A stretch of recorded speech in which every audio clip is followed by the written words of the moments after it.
Intraday ट्रेडिंगमध्ये या तीन गोष्टी खूप महत्त्वाच्या असतात: व्हॉल्यूम, ओआय आणि लिक्विडिटी. समजा तुमचं हॉटेल आहे, 9 ते 3 या वेळेत तुम्ही ते सुरू ठेवताय.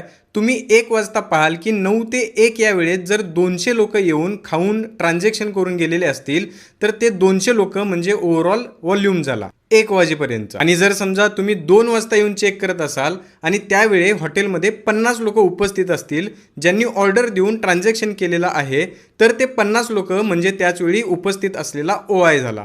यालाच आपण ओपन इंटरेस्ट किंवा चालू ऑर्डर सुद्धा म्हणू शकतो. आणि मार्केटमध्ये प्राइस रेजिस्टन्स वरून खाली जाते कारण इथे सेल झालेला आहे आणि सपोर्ट वरून वरती जाते कारण इथे बाय झालेला आहे. या सर्व ऑर्डर ओपन पोझिशन्स असतील तर त्यांचे स्टॉप लॉसेस म्हणजेच सेलरचे रेजिस्टन्सच्या वरती असतील आणि बायरचे स्टॉप लॉसेस सपोर्टच्या खाली असतील. आणि हीच असते पेंडिंग ऑर्डर म्हणजेच लिक्विडिटी. याच्या पीडीएफ साठी बायो आणि डिस्क्रिप्शन मध्ये टेलिग्रामची लिंक आहे, तिथून तुम्ही डाउनलोड करू शकता.